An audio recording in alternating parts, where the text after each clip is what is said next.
انسان کو اللہ تعالیٰ نے جو سب سے بڑا شرف عطا فرمایا ہے، اگر آپ غور کریں تو آپ مجھ سے اتفاق کریں گی کہ وہ انسان کی عقل ہے۔ آدمی بھلا چنگا ہوتا ہے، نک سک سے درست ہوتا ہے، اس میں کوئی کمزوری کوئی خامی نہیں ہوتی، دیکھنے میں معلوم ہوتا ہے کہ ایک جوان رانا ہے، لیکن تنہا ایک چیز اگر اس میں باقی نہ رہے اور وہ انسان کی عقل ہے تو ہم کہتے ہیں کہ یہ اب جانور سے بدتر ہو گیا۔ یہ عقل انسان کی قدم قدم پر رہنمائی کرتی ہے، وہ اس کی روشنی میں چیزوں کو دیکھتا ہے، ان کا تجزیہ کرتا ہے، اس سے نتائج نکالتا ہے، ان نتائج کو مرتب کرتا ہے، اس سے علوم اور فنون کی تشکیل کرتا ہے، زندگی کے بے شمار حقائق دریافت کرتا ہے اور انسان کے لیے بہت سی سہولتیں پیدا کرتا ہے۔ اس زمانے میں ایجادات کی جو ایک بڑی دنیا دیکھی جا رہی ہے، ظاہر ہے کہ یہ انسان کی عقل ہی کی کار فرمائی کا نتیجہ ہے۔ دنیا نے فکر میں، فلسفے میں، سائنس میں، علوم میں، فنون میں، ادبیات میں جو دریافتیں کی ہیں وہ معمولی نہیں ہیں، اور اگر ایک لفظ میں یہ بتایا جائے کہ وہ کس چیز کی کرشمہ سازیاں ہیں تو آپ کہیں گی کہ عقل ہی کی کرشمہ سازیاں ہیں۔ انسان کی یہ عقل ایسی غیر معمولی چیز ہے، اس میں کوئی شک نہیں ہے کہ یہ چراغ راہ ہے، اس سے روشنی ملتی ہے، آدمی دنیا کے معاملات کو اس کے ذریعے سے حل کرتا ہے، اس میں کوئی شک نہیں ہے، کوئی شخص اس سے اختلاف نہیں کر سکتا۔ لیکن جس طرح یہ ایک حقیقت ہے کہ عقل اتنی بڑی چیز ہے، ایسی رہنما ہے، انسان کو یہ کچھ دیتی ہے، ایسی دنیایں دریافت کرتی ہے، ایسی سہولتیں پیدا کرتی ہے، ایسی ایجادات کے کرشمے دکھاتی ہے، وہیں اس کے ساتھ یہ بھی ایک حقیقت ہے کہ اس عقل کے ساتھ بہت سی آفتیں لگی ہوئی ہیں۔ آپ اس کی تاریخ کا مطالعہ کریں، میں فلسفے اور ادبیات کا طالب علم رہا ہوں، میری زندگی کا ایک بڑا عرصہ انہی علوم کو پڑھنے میں گزرا ہے۔ انسان کی 7,500 سال کی فکر فلسفے کی ارتقاء کی تاریخ میری نگاہوں کے سامنے ہے۔ میں اپنے تجربے اور مشاہدے کی بات آپ سے عرض کر رہا ہوں کہ یہ تاریخ خود اس بات کی گواہی دیتی ہے کہ اس عقل کو بہت سی آفتیں لگی ہوئی ہیں۔ یہ رشوت لے لیتی ہے، تعصبات کا شکار ہو جاتی ہے، جذبات سے مغلوب ہو جاتی ہے، تساہل اور غفلت میں مبتلا ہو جاتی ہے، اپنے زمانے کے حالات سے متاثر ہو جاتی ہے۔ بڑی چیز ہے، لیکن اپنے اندر یہ آفتیں بھی رکھتی ہے۔ شاید یہی وجہ ہے کہ ہمارے شاعر مشرق نے یہ کہا تھا کہ گزر جا عقل سے آگے کہ یہ نور چراغ راہ ہے، منزل نہیں ہے۔ تو یہ چراغ راہ منزل تک کیسے پہنچے؟ اگر آپ غور کریں تو یہ معلوم ہوگا کہ در حقیقت انسانی عقل کی یہی آفتیں ہیں جس کی وجہ سے وہ اپنے فیصلوں میں توازن برقرار نہیں رکھ سکتی۔ مجھ سے اگر میرے زندگی بھر کے مطالعے کا حاصل آپ پوچھنا چاہیں تو میں یہ عرض کروں گا کہ سب سے بڑی چیز جو انسان کے لیے ایک فتنہ بن گئی ہے وہ یہ ہے کہ اس کی عقل فیصلہ کرتی ہے، چیز کو دریافت کرتی ہے، حقائق کو تلاش کرتی ہے، لیکن جو بیلنس، جو توازن چاہیے اس کو قائم رکھنے میں ناکام ہو جاتی ہے۔ ابھی 2 صدیوں کی علمی تاریخ ہمارے سامنے ہے۔ ایک زمانے میں انسان پر یہ غلبہ ہوا کہ اس کو آزادی اور حریت چاہیے، لبرلزم کا پورا فلسفہ وجود میں آ گیا، اس میں ریاست، معاشرہ، معاشرتی حقوق بے معنی ہو کر رہ گئے۔ اس کے بعد بالکل پلٹ کر ایک دوسرا وار ہوا اور فاشزم کے فلسفے نے غلبہ پا لیا اور معلوم ہوا کہ ریاست ہی ریاست ہے، معاشرہ ہی معاشرہ ہے، فرد نام کی کوئی چیز نہیں ہے۔ تو انسان کی عقل اس طرح کی کلابازیاں کھاتی رہتی ہے، حقائق دریافت بھی کرتی رہتی ہے، لیکن سب سے بڑھ کر جو ظلم اس کے نتیجے میں ہو جاتا ہے وہ یہ ہے کہ توازن دریافت نہیں ہو پاتا، بیلنس دریافت نہیں ہو پاتا۔ یہ توازن ہے جس کو قائم کرنے کے لیے اللہ تعالیٰ نے اپنی وحی نازل کی ہے۔ انسان کو یہ سکھانے کے لیے وحی نہیں آئی کہ وہ سوچے کیسے، یہ بتانے کے لیے وحی نہیں آئی کہ وہ حقائق کو دریافت کیسے کرے، وہ صرف عقل کی رہنمائی کر کے اس کو توازن کا سبق دینے کے لیے آئی۔ حقائق تو موجود ہوتے ہیں اور ان حقائق کو وہ دریافت بھی کر لیتی ہے، لیکن ان کے درمیان بیلنس کیسے قائم کیا جائے، ان کے درمیان توازن کیسے قائم کیا جائے، یہ وہ چیز ہے جس کے لیے اللہ تعالیٰ نے پیغمبروں کے ذریعے سے اپنی ہدایت اتاری ہے۔ اسلام کچھ نہیں ہے مگر یہ کہ ایک میزان ہے، ایک ترازو ہے، ایک کسوٹی ہے، ایک بیلنس ہے، ایک اسکیل ہے کہ جو آسمان سے انسان کے ہاتھ میں پکڑا دیا گیا ہے تاکہ جو کچھ عقل دریافت کرتی ہے وہ اس میں اعتدال پر اس کو قائم رکھنے میں مدد دے سکے۔ اس وجہ سے میں یہ کہا کرتا ہوں کہ جس طرح انسان عقل سے محروم ہو جائے تو پاگل ہو جاتا ہے، اسی طرح عقل اگر وحی کی رہنمائی سے محروم ہو جائے تو وہ بھی باولی ہو جاتی ہے۔ پھر اس کے لیے راہ مستقیم کو تلاش کرنا آسان نہیں رہتا۔ وہ توازن پانا چاہتی ہے، نہیں پاتی، وہ حقیقت دریافت کرتی ہے، دوسری جانب لڑک جاتی ہے، وہ عمل سے رد عمل کی طرف بڑھتی رہتی ہے، اس میں ایک چیز دوسرے نشیب اور فراغ سے اس کو گزارتی رہتی ہے۔ راستہ کس طرح طے کرنا ہے، منزل کس طرح پانی ہے، حقائق اگر مل گئے ہیں تو ان سے کس طرح فائدہ اٹھانا ہے، دولت اگر میں نے پالی ہے تو اس کو کس توازن کے ساتھ استعمال کرنا ہے، یہ وہ چیز ہے کہ جس کو بتانے کے لیے اللہ کے پیغمبر آسمان سے آتے ہیں اور انسان کی رہنمائی کرتے ہیں۔ یہ رہنمائی اس وقت اس دنیا میں سب سے زیادہ محفوظ صورت میں ہمارے پاس قرآن مجید کی صورت میں موجود ہے، پیغمبر صلی اللہ علیہ وسلم کی سنت کی صورت میں موجود ہے۔ اس رہنمائی کی روشنی میں جب ہم معاشرتی مسائل کا جائزہ لیتے ہیں اور بالخصوص اس میں عورت کے مقام کو اور اس کی حیثیت کو متعین کرنے کی کوشش کرتے ہیں تو جو حقائق ہمارے سامنے آتے ہیں انہیں میں مختصر لفظوں میں آپ کے سامنے بیان کرنے کی کوشش کروں گا۔ اسلام میں عورت بھی انسان ہے، مرد بھی انسان ہے۔ انسان ہونے کے اعتبار سے دونوں میں کوئی فرق نہیں ہے، دونوں ایک ہی آدم و حوا کی اولاد ہیں، دونوں کو اسی مٹی سے پیدا کیا گیا ہے، دونوں کو ایک ہی نور یزدانی روح کی صورت پہ ملا ہے، دونوں کی رہنمائی کے لیے اللہ تعالیٰ نے یکساں عقل دونوں کو دی ہے، دونوں اس دنیا میں آتے ہیں تو ایک مقصد لے کر آتے ہیں، دونوں کو یہاں کچھ عرصہ آزمائش پہ بسر کرنا ہوتا ہے، دونوں ایک دن دنیا سے رخصت ہو جاتے ہیں، دونوں کو ایک دن خدا کے حضور میں باریاب ہونا ہے، دونوں کو جو کچھ جہاں انہوں نے کیا اس کا حساب دینا ہے، دونوں کے ساتھ یکساں معاملہ ہونا ہے، دونوں کے لیے جنت ہے، دونوں کے لیے جہنم۔ اس اعتبار سے مرد عورت میں کوئی فرق نہیں۔ جب کسی مسلمان کے گھر میں اولاد ہوتی ہے تو اس کے سامنے اس کے پیغمبر کی یہ رہنمائی ہمیشہ رہتی ہے کہ جس طرح بچہ اس کے لیے رحمت ہے اسی طرح بچی بھی اس کے لیے رحمت ہے، بلکہ اس کو تو یہ معلوم ہوتا ہے کہ اس کے پیغمبر نے اس کو یہ ہدایت دی ہے کہ یہ وہ رحمت ہے جب تمہارے گھر میں آتی ہے تو تمہیں اس کا خوشدلی کے ساتھ استقبال کرنا چاہیے۔ تم نہیں جانتے کہ اگر تم اس کی صحیح تربیت کرو گے، اس کی صحیح تعدیب کرو گے، اس کو زندگی کے حقائق کا صحیح علم دو گے تو وہ انسانیت کی تشکیل میں آگے جو کردار ادا کرے گی اس کا کیا اجر تم کو یہاں ملے گا اور کیا اجر تم کو آگے ملے گا۔ تو ظاہر ہے کہ ایک مسلمان اسلام کی روشنی میں اپنے بچوں کا استقبال جب وہ دنیا میں آتے ہیں تو اسی جذبے کے ساتھ کرتا ہے اور اسی جذبے کے ساتھ اس کو کرنا چاہیے۔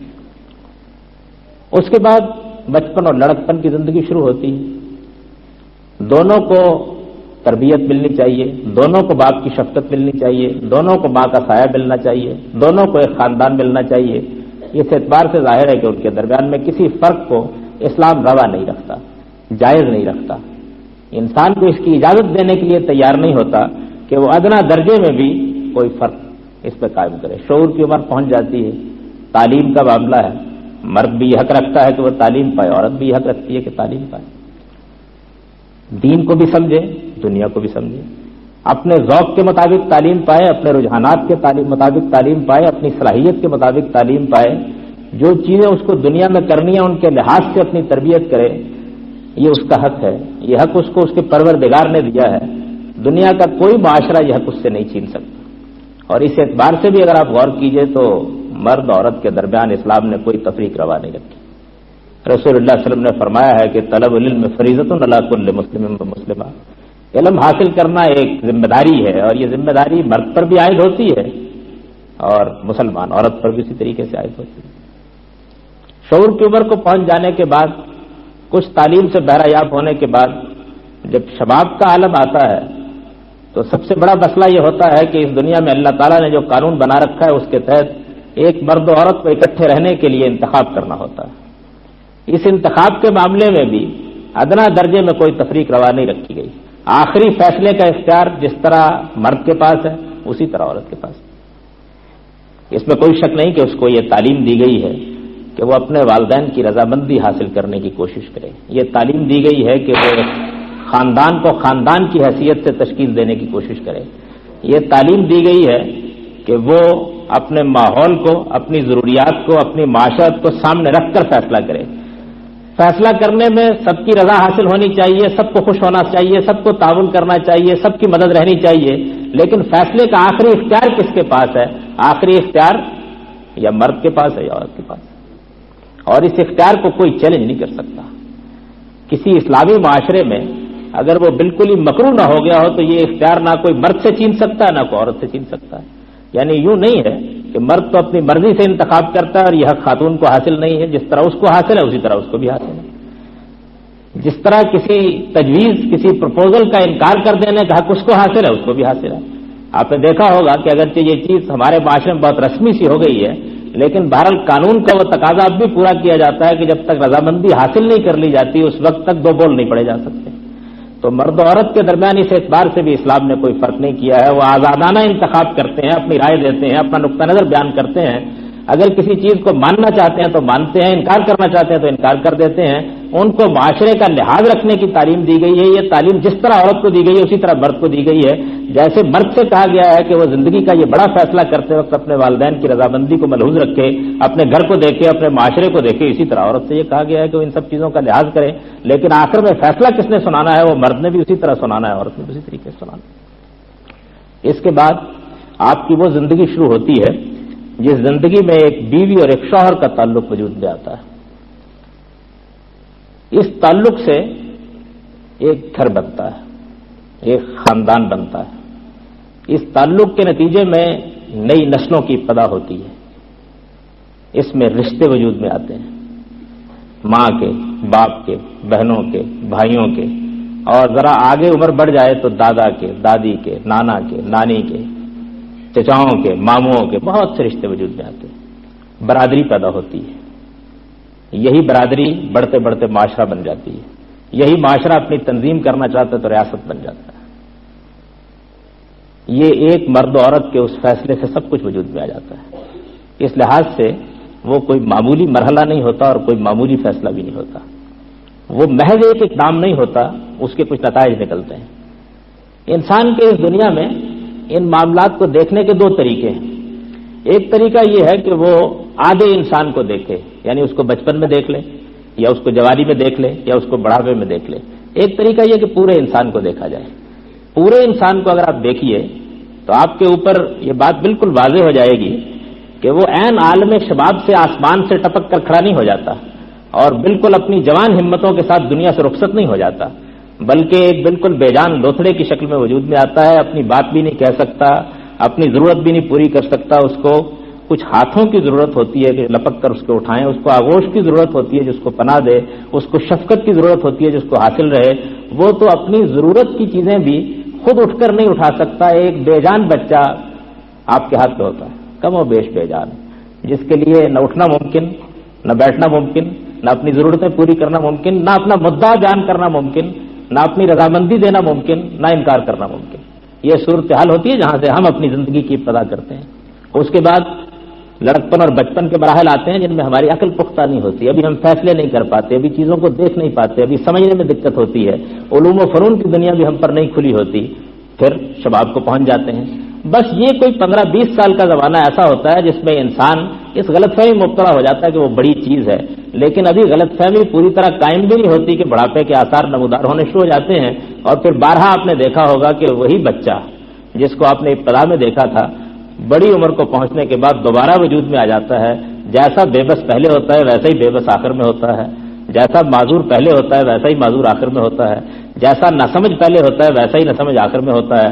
قرآن مجید نے بھی اس کو بیان کیا ہے کہ وہ زمانہ بھی آ جاتا ہے کہ لَا يَعْلَمُ مِن بَعْدِ عِلْمٍ شَيْئًا، کہ آدمی سب کچھ جاننے کے بعد پھر کچھ بھی نہیں جانتا اور وہ ایک بے جان سی چیز بن کر اس دنیا سے رخصت ہو جاتا ہے۔ یہ انسان ہے۔ جب انسان یہ ہے اور پورا انسان یہ ہے تو آپ مجھ سے اتفاق کریں گی کہ پھر اس کے لیے جو معاشرہ وجود میں آنا چاہیے وہ خاندان کی بنیاد پر وجود میں آنا چاہیے۔ بس یہیں سے اسلام کا اور مغربی تہذیب کا فرق قائم ہوتا ہے۔ وہ انسان کو عالم شباب میں دیکھتے ہیں اور ہم انسان کو بچپن سے لے کر بڑھاپے تک دیکھتے ہیں۔ اگر انسان بچپن سے بڑھاپے تک زندگی گزارنے کے لیے مجبور ہے اور ایسا ہی ہے اور واقعہ یہی ہے تو پھر آپ مانیں گی نا کہ اس کو باپ چاہیے، مانیں گی نا کہ اس کو ماں چاہیے، مانیں گی نا کہ اس کو گھر چاہیے، مانیں گی نا کہ اس کو خاندان چاہیے، یہ مانے گی نا، یہ مانے گی نا کہ بڑھاپے کے زمانے میں پھر اس کو اپنے پوتے اور پوتیاں اور نواسے اور نواسیاں چاہیے، مانے گی نا کہ کوئی سہارا دینے والا چاہیے، کوئی اٹھانے والا چاہیے، کوئی اس وقت کی مصیبتوں کو جھیلنے والا چاہیے، یہ چاہیے نا پھر سب کچھ۔ یہ کون سی چیز دے سکتی ہے؟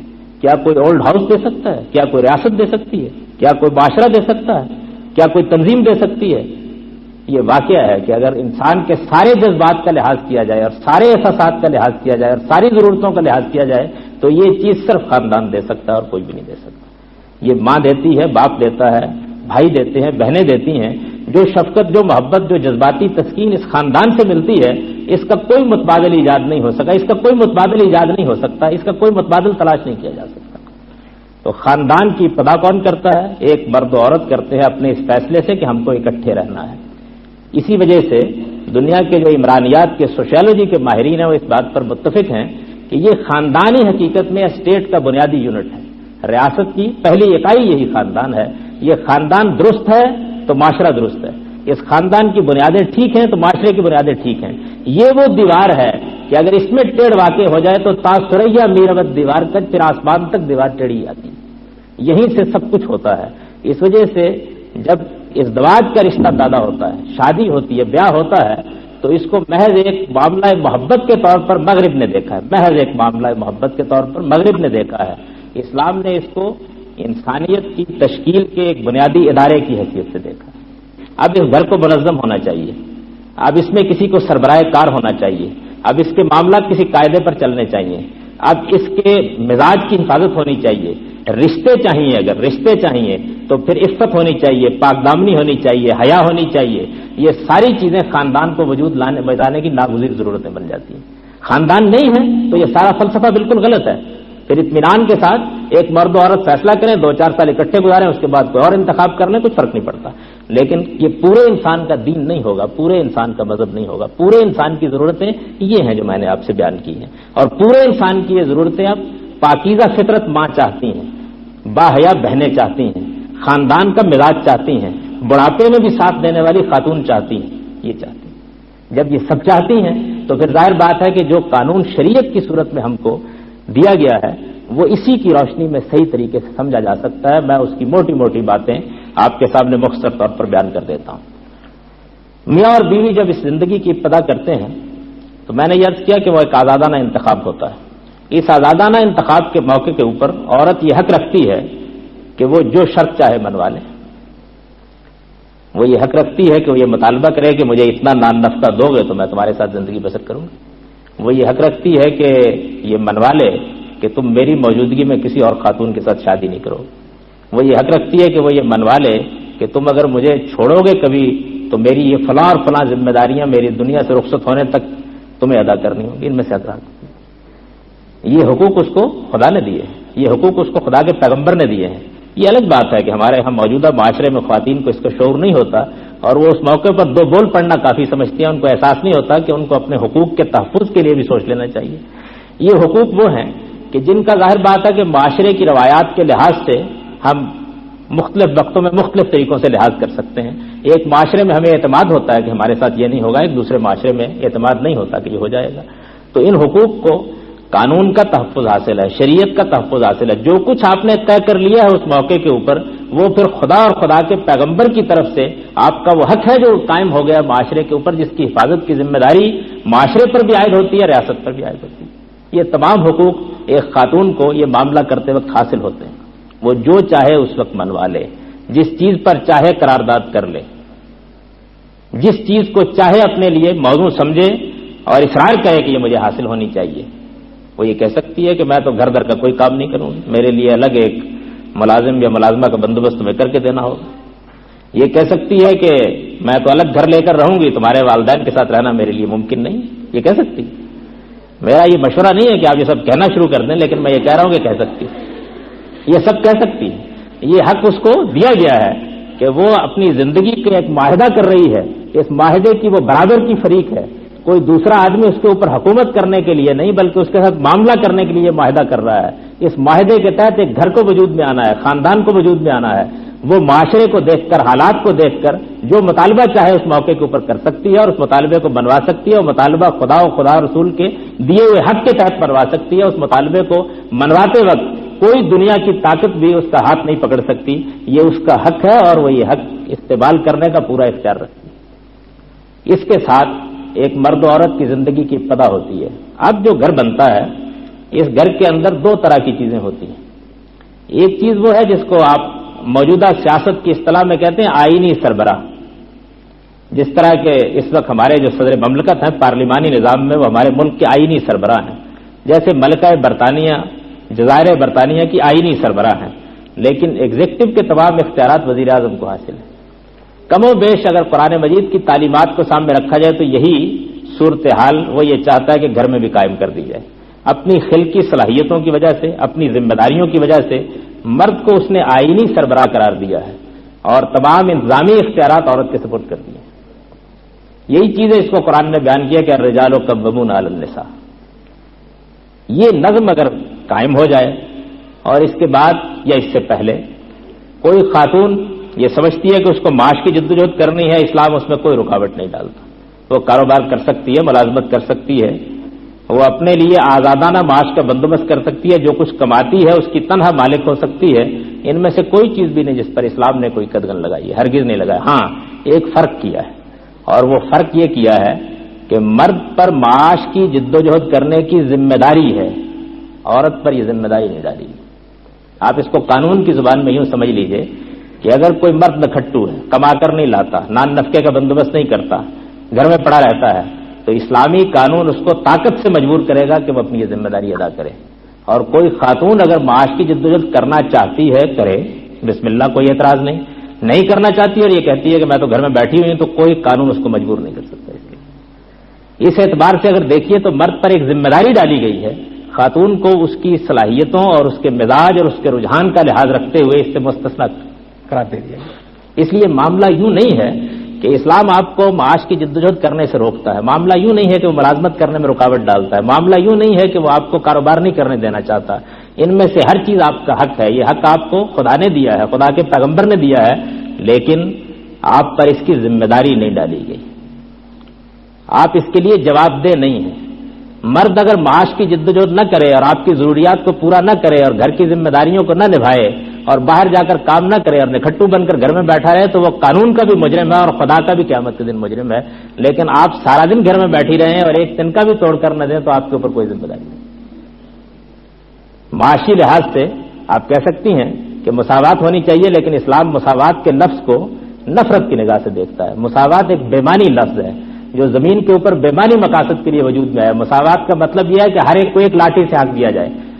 اسلام نے یہاں مساوات نہیں قائم کی. مرد پر ذمہ داری ڈالی ہے، اسے ذمہ دار ٹھہرایا ہے، عورت پر یہ ذمہ داری نہیں ڈالی. البتہ اس کو پورا حق دیا ہے، وہ جو چاہتی ہے کر لے. آپ کو معلوم ہے کہ اسلام کی جو پہلی خاتون ہے ان کا بہت وسیع کاروبار تھا، بلکہ ان کے شوہر جو خدا کے پیغمبر ہوئے بعد میں وہ ان کے کاروبار ہی کے نگران کی حیثیت سے ان کے ساتھ متعلق ہوئے تھے. بہت بڑا کاروبار تھا، بہت وسیع کاروبار تھا. ابتدائی دعوت کے زمانے میں رسول اللہ صلی اللہ علیہ وسلم کی تمام تر معاشی ذمہ داریاں انہوں نے اٹھائے رکھی ہیں. انہی کا مال ہے، انہی کی دولت ہے جس پر رسول اللہ صلی اللہ علیہ وسلم نے اپنے ابتدائی زمانے میں بہت کچھ فائدہ اٹھایا ہے. بعد میں بھی مسلمان خواتین جب زندہ اور بیدار مسلمان معاشرہ تھا تو بہت کچھ مالی معاملات میں اپنے آپ کو ترقی دیتی رہی ہیں. کبھی اسلام نے، کبھی اسلامی معاشرے نے اس معاملے میں رکاوٹ نہیں ڈالی. اسلام اور اسلامی معاشرے کو آپ اپنے گرد و پیش کے معاشرے پر قیاس نہ کیجیے. یہ تو ہندوانہ روایات کا معاشرہ ہے. اس وجہ سے یہاں جو کچھ ہوتا رہا ہے اس کی کوئی ذمہ داری اسلام پر عائد نہیں ہوتی. اسلام اپنے سنہری دور میں یہ حق دیتا رہا ہے، اس حق کو قائم اس نے رکھا ہے. اور آپ کو معلوم ہونا چاہیے کہ اس زمانے میں اگر کوئی مرد ان ذمہ داریوں کو پورا نہیں کرتا تھا تو عدالت کے کٹہرے میں ہوتا تھا.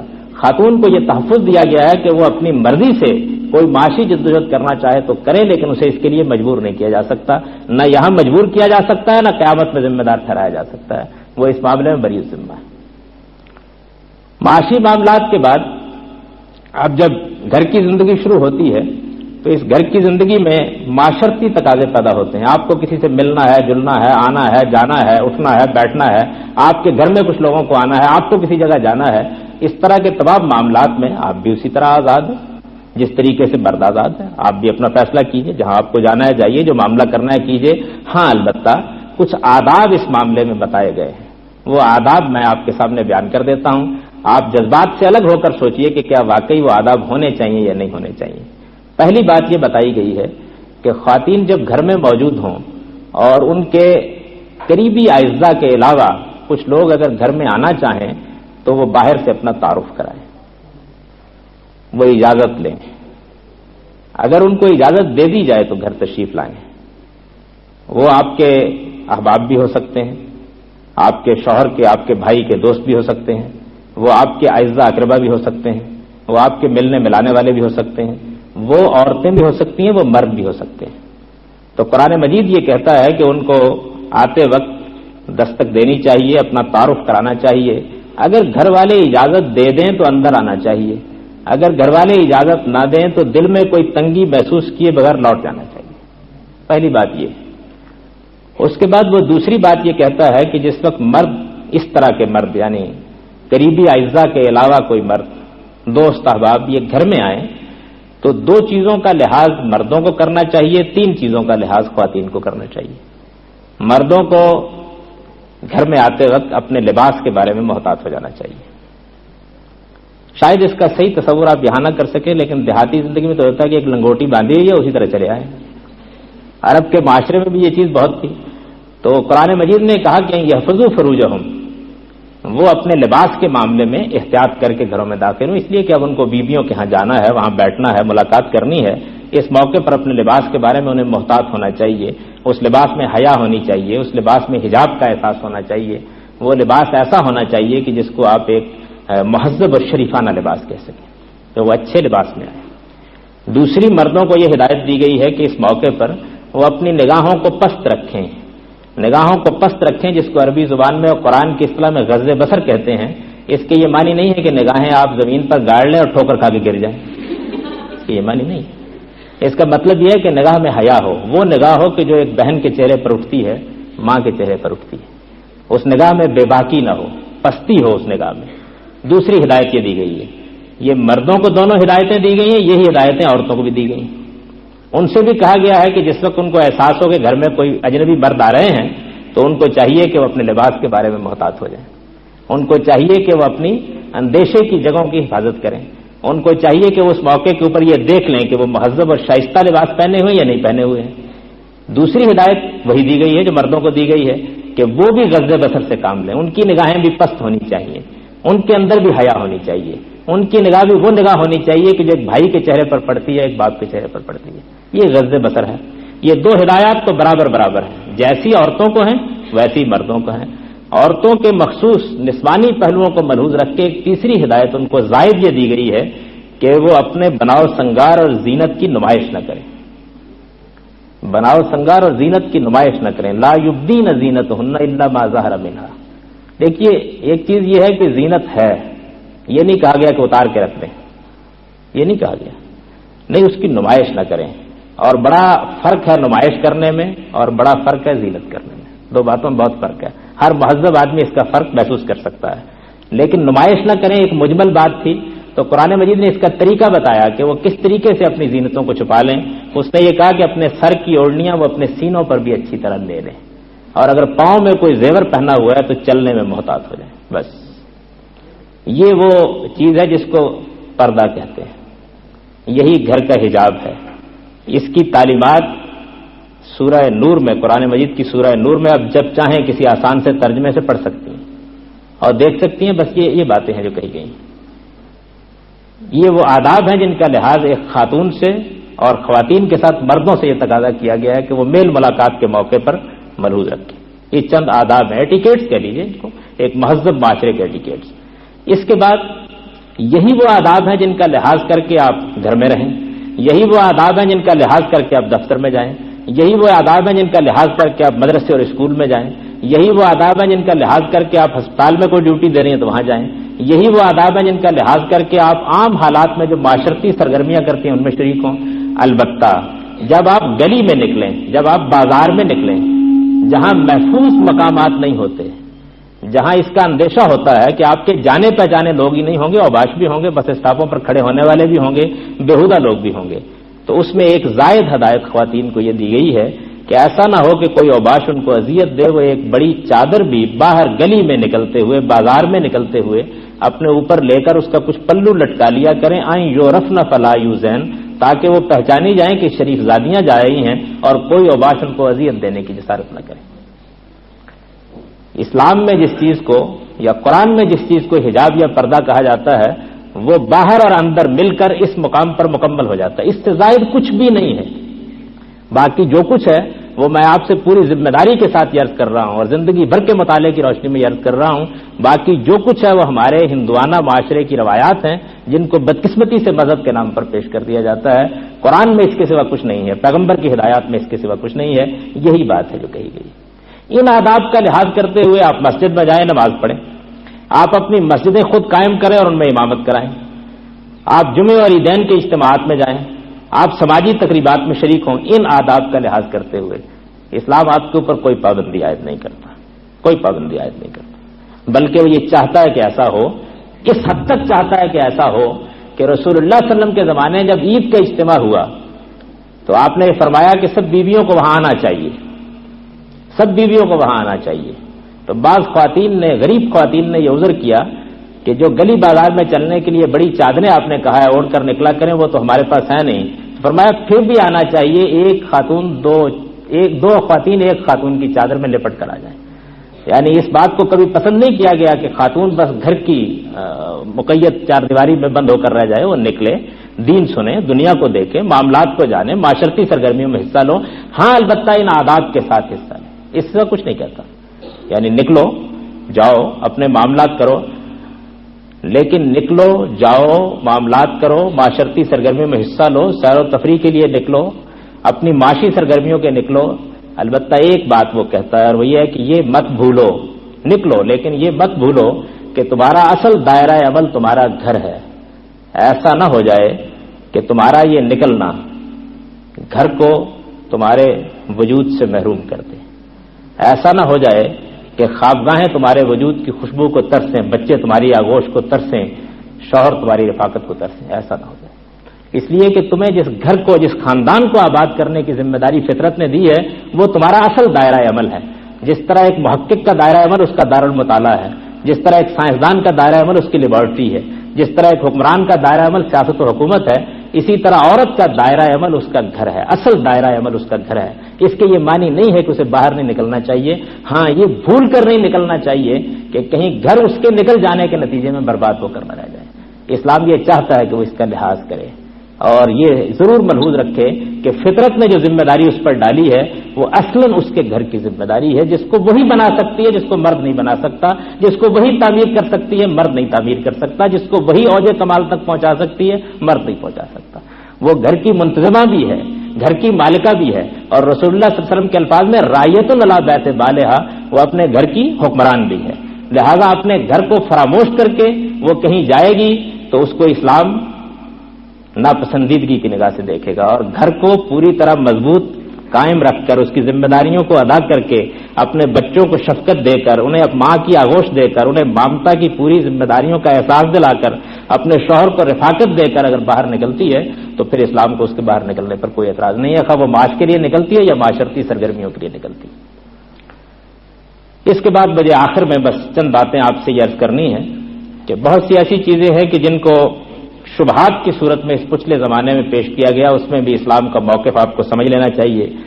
عام طور پر یہ بات کہی گئی کہ مرد و عورت کے درمیان اسلام نے یہ فرق کر ڈالا ہے کہ اگر کوئی عورت قتل ہو جاتی ہے تو اس کا قصاص اگر لینے پر اس کے خاندان والے آمادہ نہیں ہے اور دیت پر، بلڈ منی پر معاملہ ہو جاتا ہے تو اس میں عورت کی دیت یا بلڈ منی جو اس سے لی جاتی ہے وہ آدھی ہوتی ہے۔ یہ محض افسانہ ہے، اس کی کوئی حقیقت نہیں۔ میں آپ کو پوری ذمہ داری کے ساتھ یہ بتاتا ہوں کہ اس معاملے میں اسلام کا قانون نہایت مہذب، نہایت اعلیٰ ہے، اور وہ قانون یہ ہے کہ اگر بلڈ منی پر دیت جس کو کہتے ہیں اسلامی اصطلاح میں کوئی معاملہ ہوتا ہے تو یہ معاشرے کا کام ہے کہ وہ یہ مقرر کرے کہ کیا دیت ہونی چاہیے، اور ہو سکتا ہے کہ کوئی معاشرہ عورت کی دگنی دیت پر بھی راضی نہ ہو، اور ایسا ہوا ہے بعض اوقات اسلامی معاشروں میں۔ اس وجہ سے یہ ایک محض لوگوں کا خیال ہے، جو خیال بہت پھیلایا گیا، بہت عام کیا گیا۔ یہی معاملہ قانون شہادت کے معاملے میں پیش آ گیا۔ جس طرح مرد گواہی دیتا ہے ایسے ہی خاتون گواہی دیتی ہے، جس طریقے سے وہ کسی واقعے کی گواہی کے لیے عدالت میں جا سکتی ہے اسی طریقے سے مرد جاتے ہیں۔ اس معاملے میں بھی اسلام نے کوئی فرق نہیں کیا، ان کے مابین ہرگز کوئی فرق نہیں کیا۔ معاملے کی صورت جو ہے اس کو بہت اچھے طریقے سے سمجھ لینا چاہیے کہ ہوا کیا ہے۔ قرآن مجید میں ایک آیت ہے اس آیت میں خواتین کی گواہی کا ذکر آیا ہے. آیت کا مدعا کیا تھا، آیت کا منشا کیا تھا، اس کو سمجھے بغیر اس کا اطلاق لا آف ایویڈنس پر کر دیا گیا ہے. آپ سوال کریں گی تو میں اس کی وضاحت کر دوں گا اور یہ بتا دوں گا کہ آیت کا صحیح مفہوم کیا ہے، اور آپ مانیں گی کہ جو بات آیت میں کہی گئی ہے وہ انسانیت کے لیے کیسی اعلیٰ تعلیم ہے اور کیسی اعلیٰ ہدایت ہے، لیکن اس کو ایک بالکل غلط مفہوم میں لے کر جو معنی اس سے نکال لیے گئے ہیں، اس نے اسلام کے موقف کو اس معاملے میں کمزور کیا. اسی طرح کا کچھ معاملہ تعدد ازواج کے معاملے میں عام طور پر یہ کہا جاتا ہے کہ یہ مردوں کو تو یہ حق حاصل ہے کہ وہ جب چاہے 4 بیویاں اپنے گھر میں لے آئیں. میں آپ کو یہ بتاتا ہوں اور پوری ذمہ داری کے ساتھ یہ بتاتا ہوں کہ یہ جب چاہیں 4 بیویاں اپنے گھر میں لے آئیں، اس پر رسول اللہ صلی اللہ علیہ وسلم نے لعنت کی ہے. قرآن مجید، بعض لوگ تو خیر منہ کھول کر یہ کہہ دیتے ہیں کہ اصل میں تو فطرت کا تقاضا یہی ہے کہ ایک مرد کے یہاں 4 بیویاں ہونی چاہیے. میں ان سے پوچھا کرتا ہوں کہ تب تو اللہ تعالیٰ کو آدم کے لیے 4 حوا پیدا کرنی چاہیے، لیکن اس نے تو ایک آدم اور ایک حوا سے انسانیت کی ابتدا کر کے خود یہ بتا دیا کہ گھر اصل میں ایک مرد اور ایک عورت ہی سے آباد ہوتا ہے اور وہی خاندان بنتا ہے.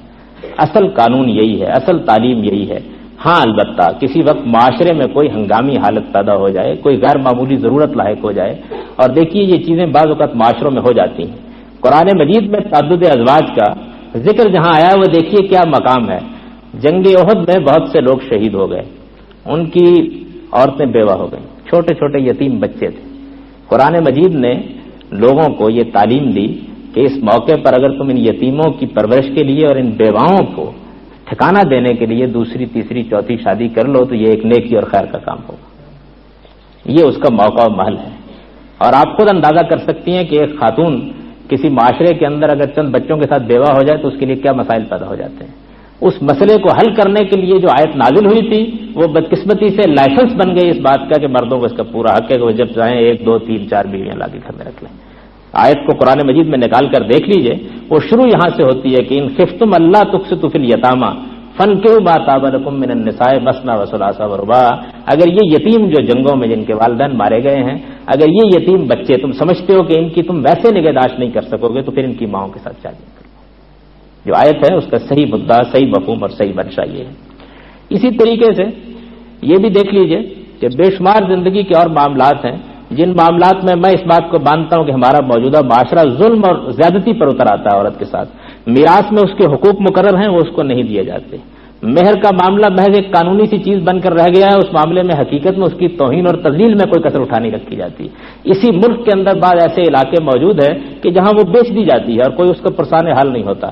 جھگڑے پڑ جاتے ہیں اور جھگڑوں کو چکانے کے لیے جس طرح دوسرے معاملات ہوتے ہیں ویسے ہی ایک خاندان کی عورتیں دوسرے خاندان کے سپرد کر دی جاتی ہیں. وہ بذا اوقات ساری زندگی اپنے والدین سے، اپنے رشتہ داروں سے ملنے کا حوصلہ نہیں پاتی، لیکن اس کی کوئی ذمہ داری اسلام پر عائد نہیں ہوتی. یہ اس معاشرے کی روایات ہیں. ان روایات کے خلاف آپ کو بھی جدوجہد کرنی ہے، ہم کو بھی جدوجہد کرنی ہے. یہ جدوجہد ہر دور میں کرنی پڑتی ہے. انسان کو جو حقوق خدا نے دیے ہیں وہ آسانی سے کبھی بھی نہیں ملے. ان حقوق کو حاصل کرنے کے لیے تگودو بھی کرنی پڑتی ہے، میدان میں بھی اترنا پڑتا ہے اور حوصلے سے معاملات بھی کرنے پڑتے ہیں. لیکن اسلام کیا ہے، اسلام کی تعلیمات کیا ہیں، اسلام کیا چاہتا ہے، کیا دیتا ہے، وہ میں نے مختصر لفظوں میں آپ کے سامنے بیان کر دیا ہے. اور میں آپ سے عرض کروں کہ اسلام یہ پرانی عورت کو بھی دیتا تھا، یہ نئی عورت کو بھی دیتا ہے، یہ آنے والے زمانوں کی عورت کو بھی دے گا، اس لیے کہ اس کے نزدیک دلیل کم نظری قصہ جدید و قدیم. اقول قولی ھذا واستغفر اللہ لی ولکم ولسائر المؤمنین. میں آپ کے سوالوں کے لیے حاضر ہوں.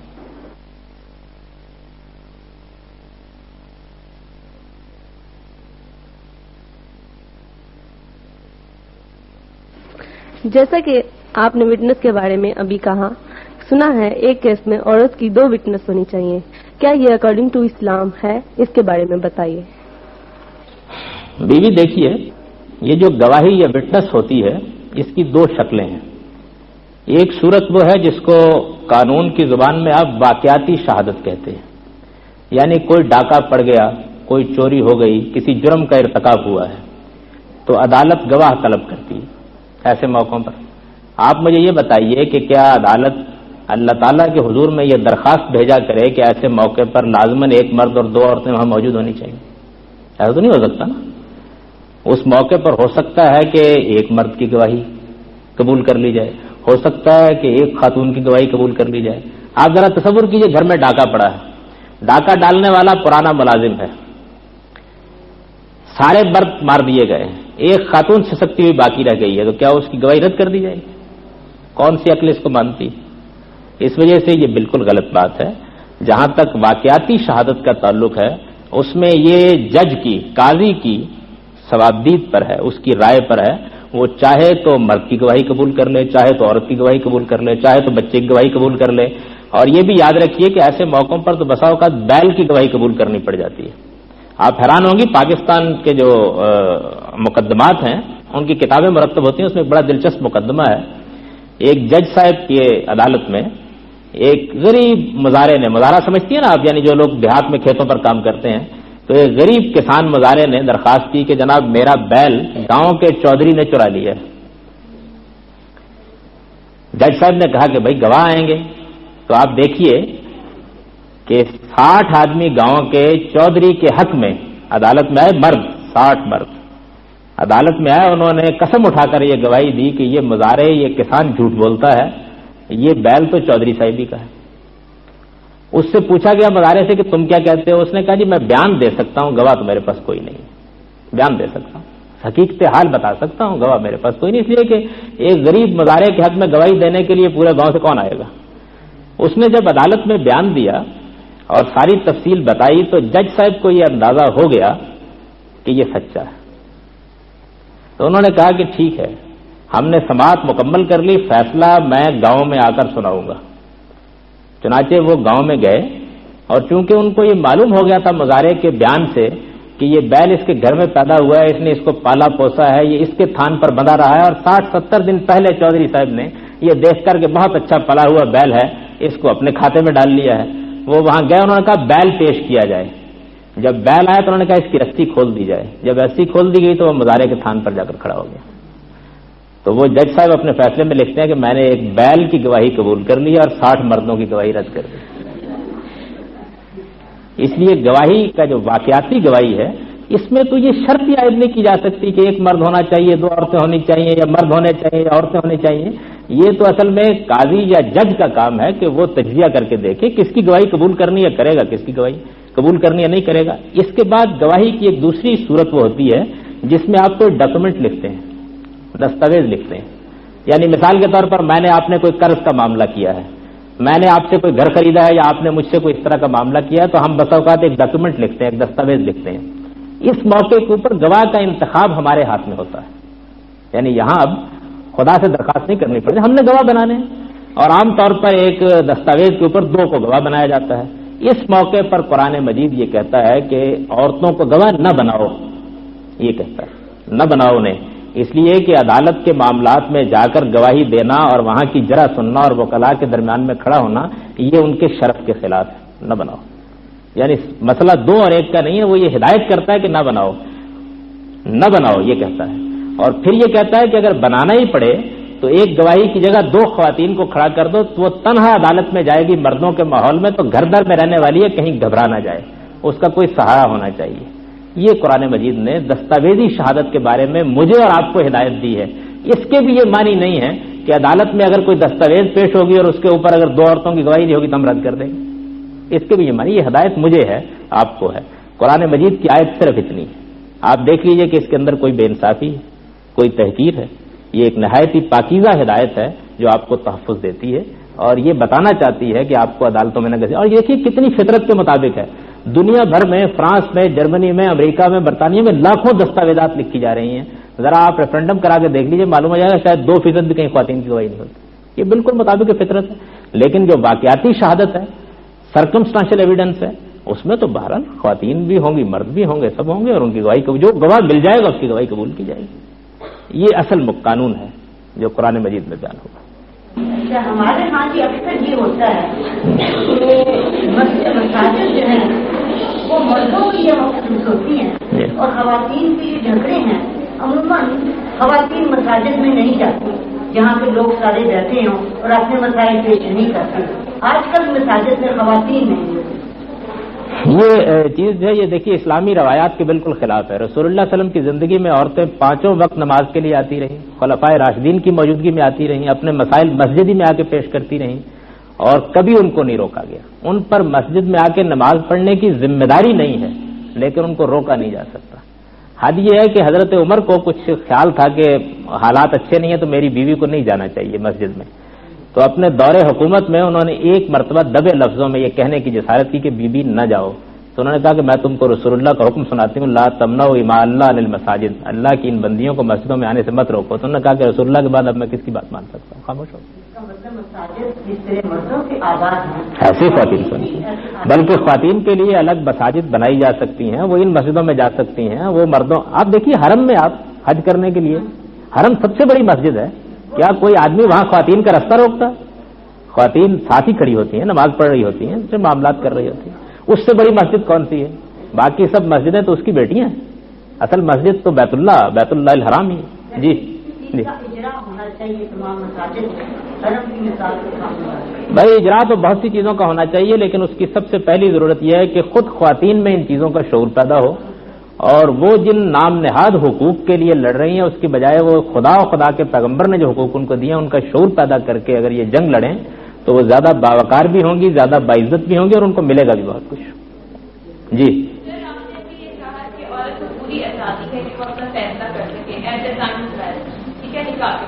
لیکن جہاں وہ پیرنٹس کسی سپورٹ ہی نہیں کرتے، پوچھنے کی زحمت ہی نہیں کرتے، اور جہاں جس طرح کرتے ہیں اسے کہاں لڑکی کیا ہے. موجودہ معاشرے میں تو میں نے آپ سے عرض کیا نا کہ ہمارے ہاں ہندوانہ روایات کی وجہ سے یہ حق خواتین سے کم و بیش چھین لیا گیا ہے، یعنی رسمی طور پر ان کے دستخط کرائے جاتے ہیں، ورنہ عام طور پر دیہات میں تو بالخصوص اس کی کوئی گنجائش نہیں. وہی میں عرض کر رہا ہوں کہ آپ کو یہ خدا کے پیغمبر کا دیا ہوا حق ہے، آپ پڑھی لکھی خواتین اس کا شعور پیدا کر کے اپنے قوم کے اندر بھی یہ شعور بیدار کیجیے. دنیا میں کوئی حقوق بھی ایسے نہیں ہیں جو لڑے بغیر مل گئے.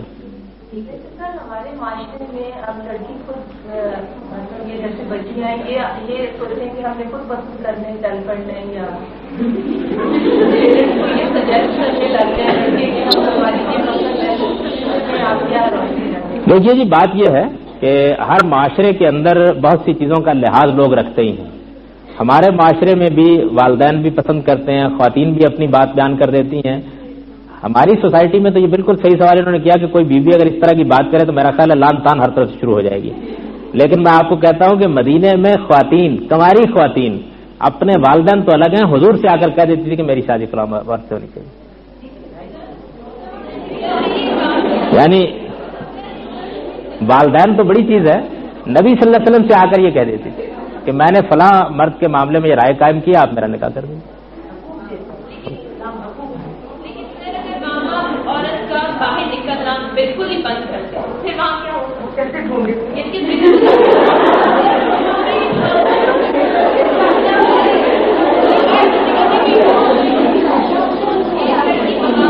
اگر آپ خاموش ہوں گی تو میں ان کی بات سن سکوں گا اور انہیں جواب بھی دے سکوں گا. دروازے بند ہے گھر کے لیے، ایک بالکل پنجرے کی طرح وہ بند ہے، اور اس کا نہ آنا باہر نہ جانا، اور پھر وہ کس طرح سے ہمیں یہ لڑ سکتے. بھی اگر میرے پاس حکومت ہوتی تو ان والدین کو پکڑ کے جیل میں ڈال دیتا.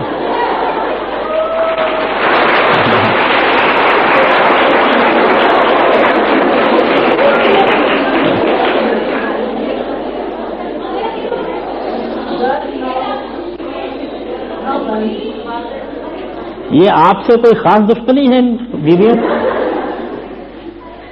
ایک دشمنی آپ کے والدین کر رہے ہیں، دوسری یہ کر رہی ہیں، بولنے نہیں دے رہے.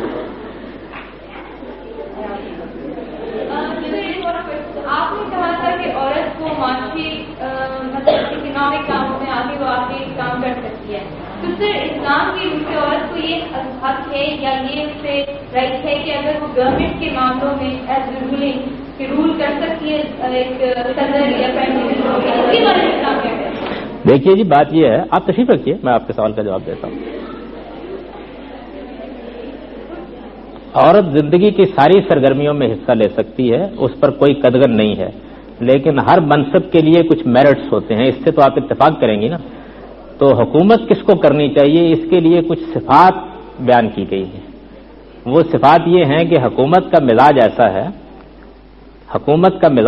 ہے کہ ایک اسلامی ریاست کے حکمران ہی کو نہیں بلکہ کسی عام ریاست کے حکمران کو بھی وجاہت کا پیکر ہونا چاہیے، اس میں جلال ہونا چاہیے، اس میں شان ہونی چاہیے، اس میں حوصلہ ہونا چاہیے، اس میں عزم ہونا چاہیے، اس میں فیصلہ کرنے کی صلاحیت ہونی چاہیے، اسے پیسو نہیں ایکٹیو ہونا چاہیے، اسے نازک موقعوں کے اوپر رہنمائی دینی چاہیے. یہ صفات تو آپ مانتے نہ ہونی چاہیے. یہ اگر بیویوں میں ہیں تو اسلام کو کوئی اعتراض نہیں، حکمرانی کریں، اور اگر مرد میں ہیں تو پھر ظاہر ہے کہ انہیں کو حکمرانی کرنی ہوگی. اصل میں یہ صفات اور یہ اوصاف ہیں جو اسلام چاہتا ہے کہ ملحوظ رکھے جائیں. یعنی حکومت کا مزاج حسن نہیں چاہتا، جمال نہیں چاہتا، نفاست نہیں چاہتا، لطافت اور نزاکت نہیں چاہتا، قوت، حوصلہ، عزم، ہمت، استقلال چاہتا ہے. اور یہ چیز لازماً ہونی چاہیے. اگر حکمران ہی فرض کر لیجئے کہ بالکل ہی ایک نازک موقع کے اوپر بیٹھ گیا ہے تو کیا کر لیں گے ہم. اس وجہ سے آپ تو عورتوں کے بارے میں سوال کر رہی ہیں، میرا تو نقطہ نظر یہ ہے کہ بعض مرد بھی اس قابل نہیں ہوتے کہ وہ حکومت کر سکیں.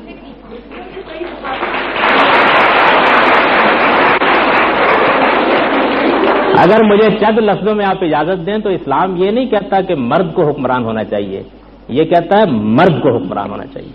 یہ چاہتا ہے.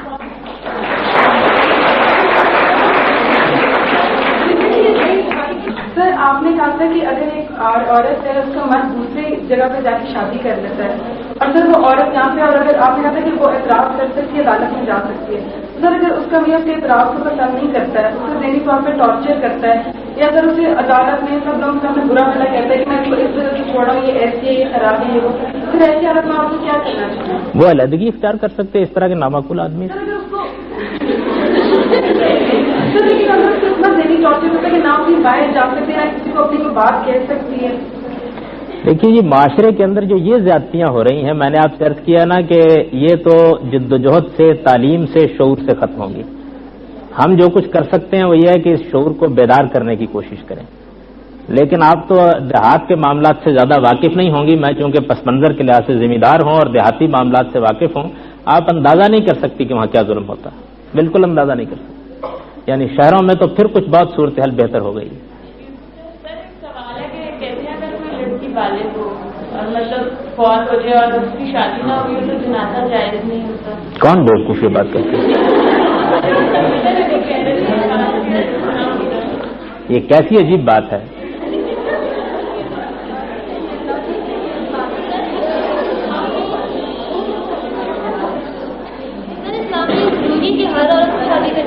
جی، اسلام میں یہ چیز پسندیدہ ہے کہ ہر عورت کو شادی کرنا چاہیے.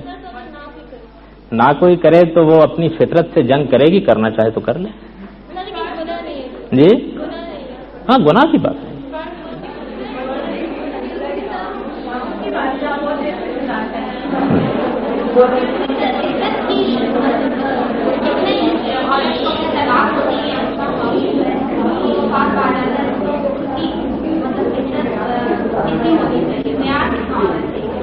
طلاق کی صورت میں تو میں نے عرض کیا نا کہ 3 مہینے ہے کم و بیش، اور وفات کی صورت میں 4 مہینے 10 دن.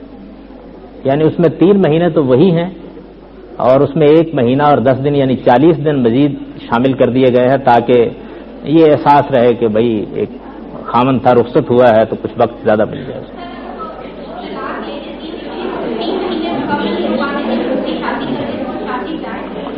وہ شادی تو جائز کر دی جائے گی، لیکن یہ خود یہ جو اس نے کام کیا ہے یہ خلاف قانون ہے، اس کو ایسا نہیں کرنا چاہیے. یعنی وہ پھر ایک عدالتی معاملہ ہے، وہ ہم سن لیں گے اور دیکھ لیں گے کہ ایسا کیوں کیا اس نے. اقول قولی ھذا واستغفر اللہ لی ولکم ولسائر المؤمنین.